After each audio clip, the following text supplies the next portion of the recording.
the amount. Okay? So we have put x here to represent any number that we do not know and we need to find it. Okay? So from here you do cross multiplication. You multiply like this. 1 times 1,000, 1 times x, you are going to have x. Remember that one here is in kwacha.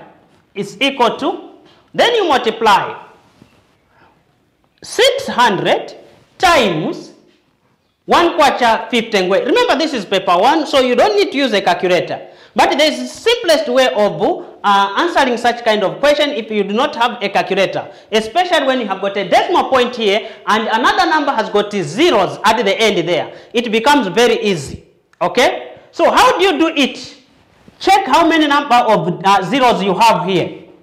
We have got 2 zeros. So you are going to move the decimal point here. Okay? How many steps? 3 steps. Or 2 steps rather. So you move 1, 2. So you are going to multiply 6 times 150. Okay? So you multiply it. 6 times 150. It will become very easy. Okay? So this one is the same as 600 times 1.50. So how do we multiply now? You start 6 times 0, you get 0. 6 times 5, we get 30. 30, you write 0, carry 3. Then 6 times 1 is 6 plus 3 is 9. Remember, this is kwacha, this is ngwe. So meaning that Mudenda in this company will get 600 or 900 kwacha because she has got 600 shares. And per share, we know that it is 1 kwacha 50 ngwe. Okay? So once you have got such kind of question, this is how you are supposed to answer it. Okay? Now let's look at another question here. This is what? Question 2. Here it is question 2 here. Ngwezi invested 14,500 in a business. Okay, this is a business firm. Okay, in a business firm. The condition was that if she left her shares in a firm for 12 months, a profit of 5% will be added to her shares. How much will she get at the end of 12 months? So here, there is a business firm, meaning that someone is running that business firm. Okay? Then another person wants to invest in an existing firm, in an existing business firm. Okay? So meaning that the owner of company open the doors to everyone to say whoever wants to invest in our company is free to invest. But there is a condition that we need to agree. And the condition is whoever is going to invest in this company after 12 months will be given 10% of what he or she has invested in that particular company. Okay? So how are we going to know the amount that someone is going to get after 12 months? So when you look at this one here, we need first to find the 10% of the amount invested in that company. Okay? So the amount which was invested, or we can call it as a principal, because a principal is the initial amount that you invest in a particular business firm or in a particular company. Okay? So this is the amount that Ngwezi invested in a particular company or in a particular business firm, which is 14,500. So let's first find the 10% of this amount here. So how are we going to find the 10% of the 5% of that amount there? So we'll say 5% times the money invested there is 14,500 500. Okay? Now this is percent. Now whenever you hear percent, you should know that it is out of 100. So we shall rewrite this one as a fraction. So we shall have 5 over 100 times 14,500. Okay? So we shall say this 0 and this 0. This 0 here and this 0 will cancel. So you remain with 1 there. So 5 times 5 is 25. So we shall write 5. Then 5 times 4 is 20. Plus 2, we are going to have plus 2 there. 20 plus 2, we are going to have 22. Then we write 2. Then 5 times 1 is 5. Plus 2 that we have carried is 7. It doesn't mean that this is the only money that Ngwezi will get after 12 months, but this is the percentage that she's going to get after 12 months. Therefore, we need to know how much she's going to get. So we are going to add this percent here, the 5%, plus the money that she invested.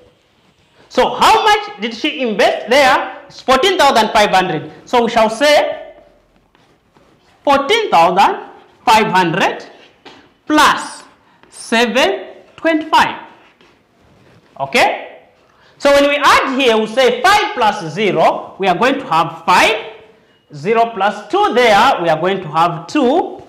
5 plus 7, we are going to have, which is 12. So write 2, carry 1. Okay, it's done there. 1 plus 4, we are going to have 5. Then bring down 1. So this is the amount Ngwezi is going to get after 12 months. Okay? Now sometimes the question might change. They might even say after 2 years or after 3 years. Okay?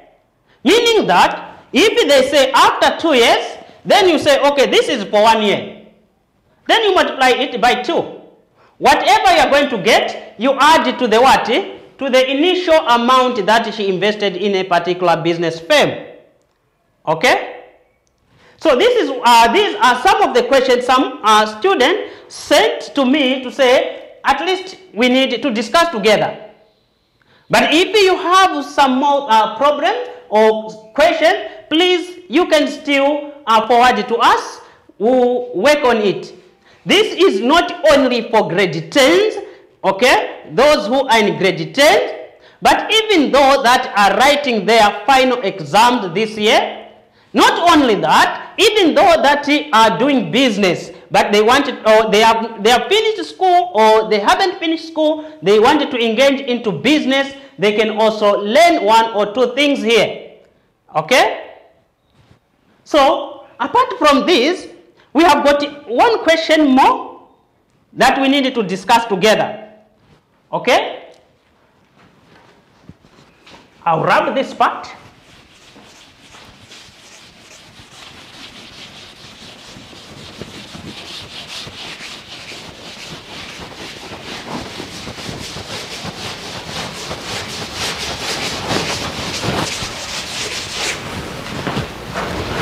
Okay, we have this question.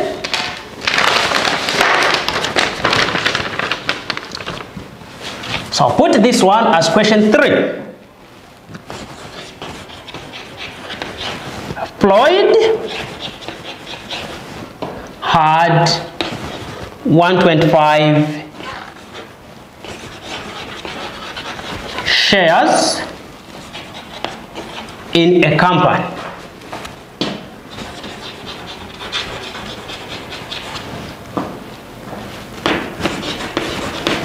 At the end of a financial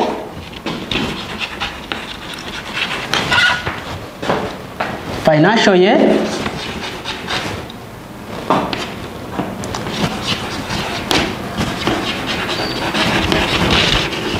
the company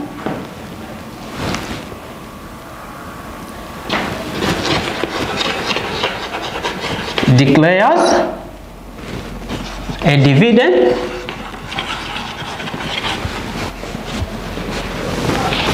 of 3/4. Okay,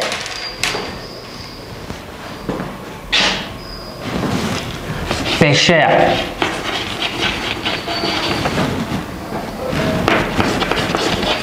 How much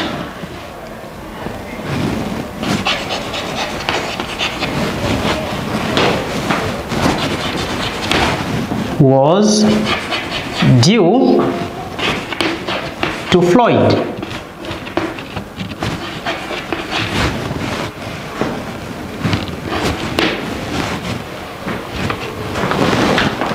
So when you look at this question, it is not asking how much is Floyd going to get, all of them altogether, including whatever that Floyd invested in the company. But the question is asking how much in total, only the dividend that Floyd is going to get. So the first thing, we need to know how many shares does he has in the company, and how much is per share. Then once we know these two, then we'll be able to know how much is going to be issued to who? To Floyd. So in here, we found that Floyd had 125 shares in this particular company. And the company declared that per share is 3, or declared a dividend. And they said dividend is 3/4 per share. Okay? So meaning that 1 share is equal to what? 3/4. Now this person had 125. So we shall also do the same like what we did the first one here. So we said that 1 share is equivalent to 3/4. Okay? What about 125? We do not know. So once you have got something like this, then you cross multiply like this. Then you put here a variable x or any variable y or m, any. It's equal to, then you multiply 3 times this number here. So when you multiply 3 times 125 there, we get 375. 375. So this is the amount Floyd is going to receive, which is 375. Okay? Remember, investing in shares, quite all right, has got advantages and disadvantages. Because sometimes the business can go down, sometimes the business can boom. Okay? So if you have seen that the business is going down, the choice is yours, either to sell the shares, okay, or to wait, not until it starts booming. It depends upon the condition of the what, or the environment where the business is set. So these 3 types of accounts, you need to understand what an account is.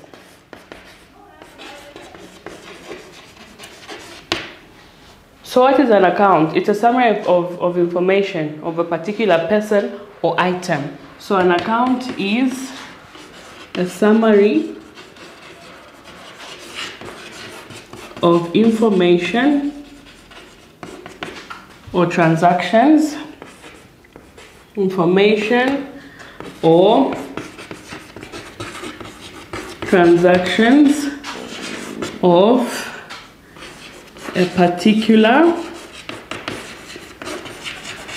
item or person. So you first need to understand what an account is.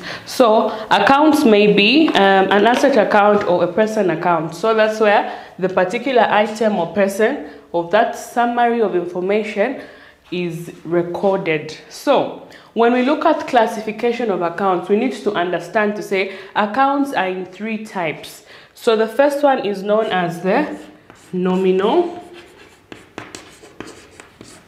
Second one is known as the real.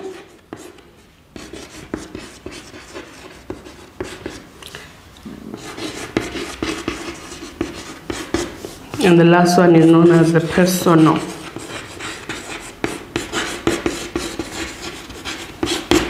So 3 types of accounts. These are the nominal, the real, and the personal. Do not confuse the types of ledgers to the classification of accounts, or we can say types of accounts. So when we come to ledgers, we're talking about sales, purchases, and the general. But when we come to the classes of accounts, of which these will guide us when we're posting transactions into our general or either sales or either purchases. So according to the classification of accounts, we have the nominal accounts, we have the real accounts, and we have the personal. So we are going to start by looking at the nominal and its examples. So the nominal account.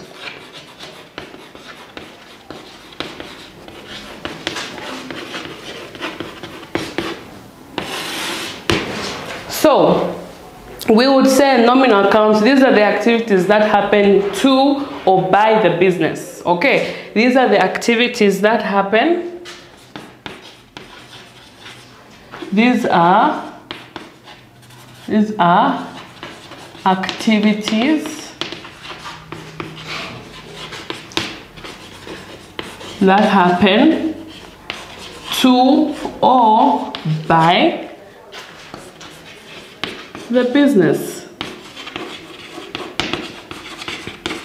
So accounts that are open under the nominal may include, let me give you examples.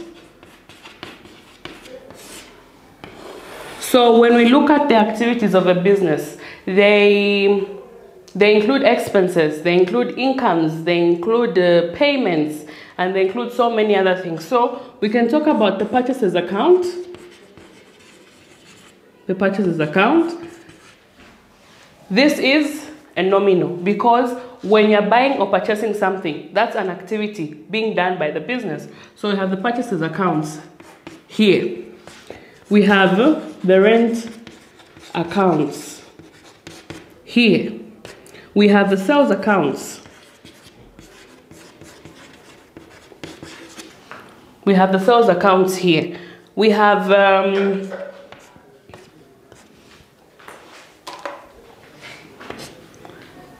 purchases, we have the rent, we have the sales, we have the commission received account. Remember, this is a gain.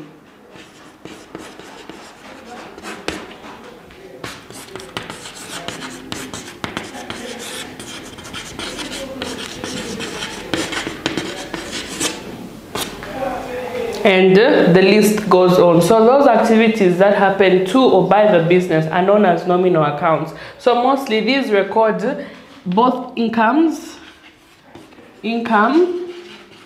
and expense accounts. So if I talk about income and expense accounts, we all know, okay? So those are all the accounts found under the nominal accounts. These are very easy 3 types of accounts that we must understand. It is important to understand because as we are posting to the transaction, to their books, you need to know to say under which type of account am I dealing with? Am I dealing with a nominal account? Am I dealing with a personal account? Or I'm dealing with a real. So under the nominal account, this is where both income and expense accounts are opened. So we move to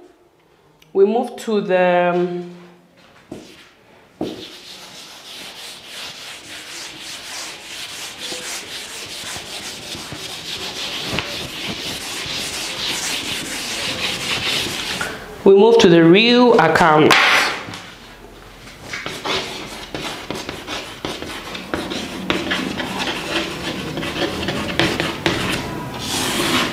So once someone opens up a business, they've got certain items or equipments that run that business. So mostly, even those items in the business are supposed to have accounts. So real accounts are known as asset accounts. These are where possessions of the business accounts are opened. So real accounts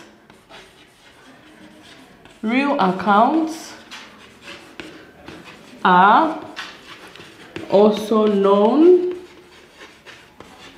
as asset accounts. This is where the possessions of the business accounts are open. So examples of this can be the building. It must have an account. Motor vehicle.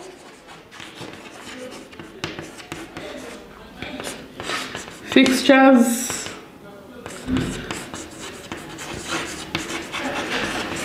and fittings, machinery. So anything that is an asset to the business must have an account, and that account is placed or opened under the real account. So these are also known as asset accounts, or the possessions of the business that we have to open up accounts for our assets. Suppose we want to sell off our building. It must have an account, and that should be recorded to say this building was sold out on this date.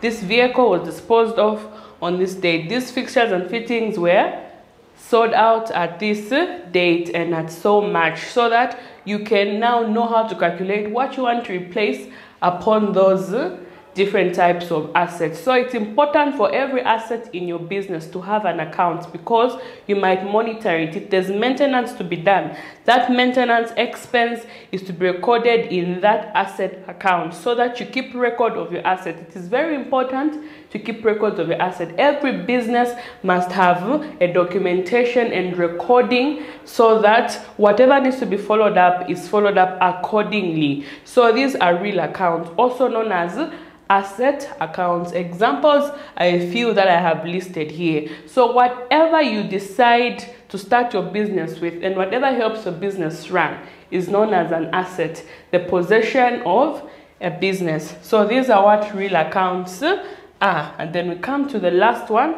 known as the personal accounts.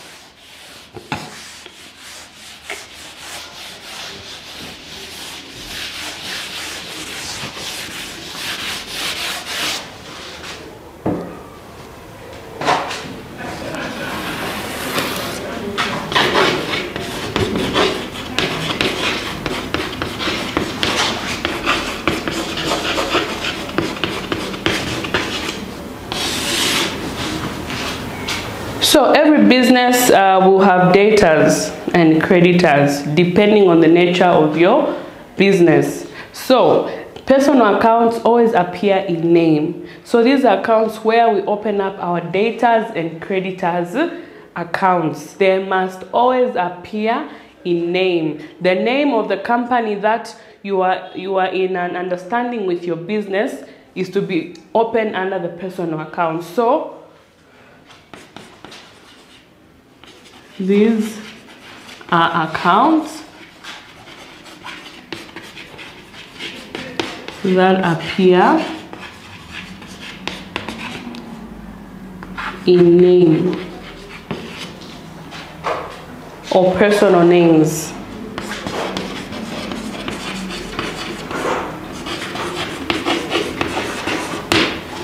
So this is where our debtors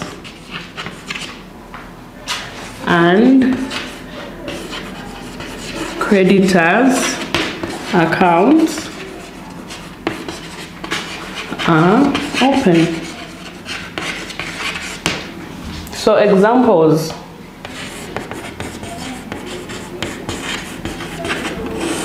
before I can list down examples, we need to understand who creditors and debtors are. So a debtor is a person who's owing the business money, or who's owing me if I am the business here. A debtor is somebody who's owing me, and then a creditor is somebody I need to give back money to. I am owing a company or somebody money. So these are the main people whose accounts are open under the personal accounts, of which when we're opening their accounts should appear in their names. Okay, so if A Tembo was owing me, that's my debtor. I need to list his name on the account. Okay, if I was owing Parmalat, I need to list Parmalat Limited account name and indicate what I am owing them. So examples of personal accounts, we can say Zesco Limited. We can say Banda and Sons. Banda and Sons. And then we can say Parmalat. Parmalat Limited. ShopRite.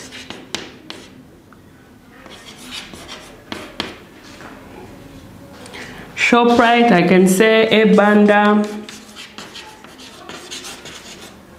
I can say B Zulu. I can say M Mwaka. So these are either debtors or creditors. It doesn't matter who is the debtor or who is the creditor, but you just need to know that the accounts are to appear in their actual names. So these are personal accounts, so that even as you are trying to follow up your records on whom you need to pay back money to or whom you're owing, you know exactly which company or which person you are dealing with. So this is what we were to look at today only, so that next time when we come, we now start the introduction of ledger accounts. Having understood what nominal, real, and personal accounts are, we even as we post or open up accounts in the ledgers, we will understand to say we are dealing with the general ledger, and under the general ledger we've got these types of accounts, okay, under the classification of accounts. So as we know the types of accounts, we will know to say, okay, under the general ledger is where we open the rest of the accounts. So mostly it's going to include the expenses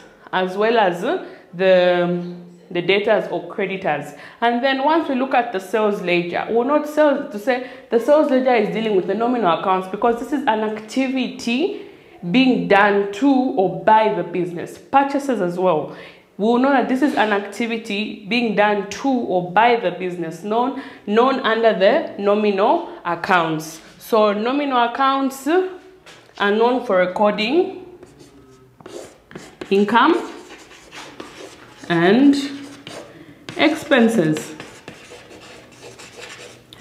accounts.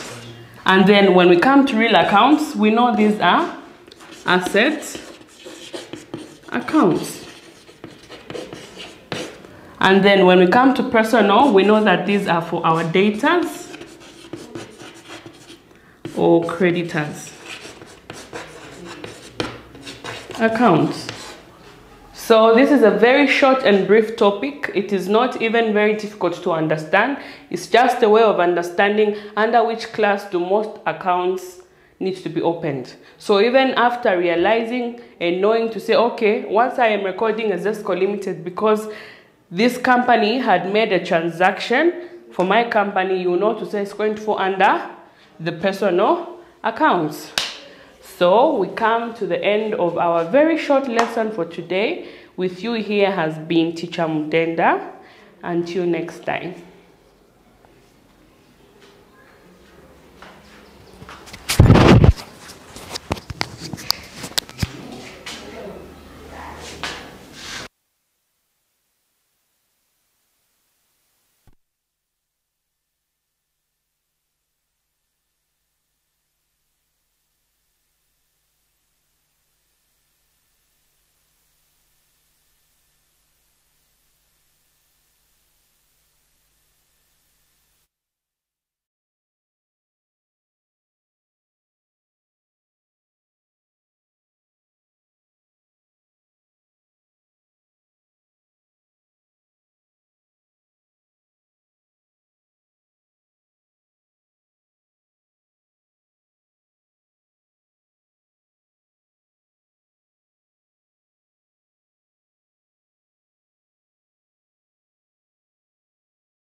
home. So we have to know the different types of materials that are being used in our homes. So the first thing that we're going to look at, so we'll draw a diagram here so that we differentiate the materials. And okay, so we'll write a diagram.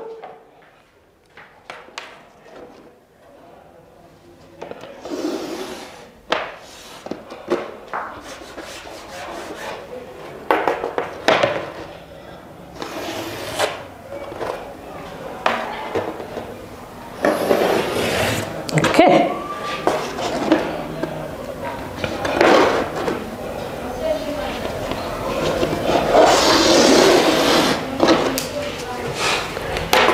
So we have 3 columns.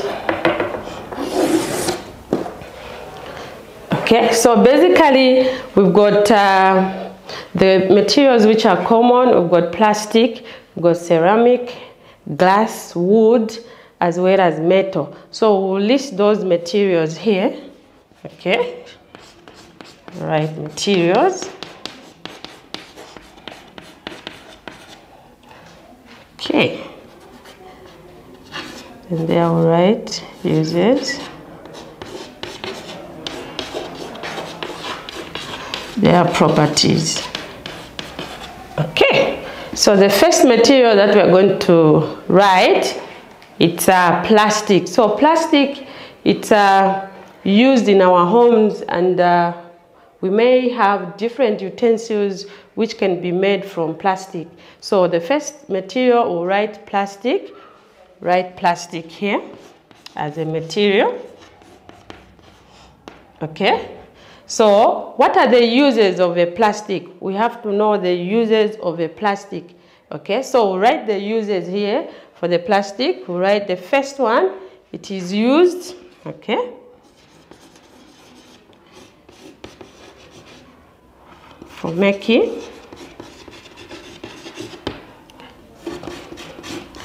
cups, okay, plates, spoons, okay, etc. So there are a lot of things that we can have from plastic. Okay, so a plastic, it's a very good material because it produces different types of utensils in the homes which you can use for eating or maybe for displaying the food. Okay, so we'll look at now the properties of a plastic. Okay, the properties of a plastic.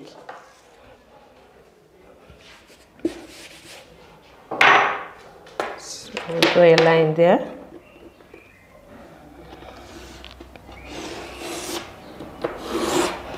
So what are these properties? Okay, we have to look at the properties of a plastic as a material. So what are these properties? So you say a plastic, it's durable. Okay, it can last for maybe 2 years, a year, months. Again, you say it is soft. Okay, and you can say is easily washed. Okay, can easily wash it. So the first material, it is plastic. So plastic, sometimes it may cause some negative effects on the food. Sometimes when you put very hot food on the plastic plate, you may find that it can start shrinking, or it can be maybe broken easily. So plastic also, it has disadvantages. So whenever we are using things which are made from plastic, we are supposed to know the precautions on how to take care of a plastic. One, a plastic thing or plate, cup, a spoon, you are not supposed to put it in water for maybe 2 hours or maybe more than those hours, because it can be damaged. Again, you are not supposed to leave a plastic plate near the fire because it can easily be bent, okay, because of that nature of the plastic. Then again, the other material, okay, we'll look at wood. Okay, so wood also, it's a material which is used in a home. So when you look at different furnitures that we have, even at school, at home, okay, we've got different things which are made from wood. For example, this rule, it is made out from wood. Okay, now there are some precautions also which are supposed to adhere when taking care. There is something which is made out from wood. Okay, now what are the uses of wood in a home setup? Because we are looking at materials used in a home. So what are the uses of wood? What are the things that we can have or we can use which are made from wood? So we've got a chopping board. Okay,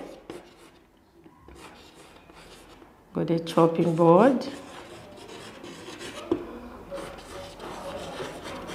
Okay, this is where we cut vegetables from. Okay, then again, we can have chairs, tables, stools, so we say furniture. Okay, so what are the properties? You just say it is hard, okay, light. Okay, but when you look at disadvantages and advantages of wood, you are supposed to follow the precautions also, because things attract some of the pests like termites. Okay, if you're, it's metal. Okay, metal. So that can put that from there. We can have fridges also. So there are a lot different types of things, even spoons. Okay, or you just say cutlery. The word cutlery, it will include spoons, forks, knives. Okay, so put cutlery there. Okay, so metals, you can have different types of things. Okay, why are metals good? All right, so now what are the advantages? Or let me talk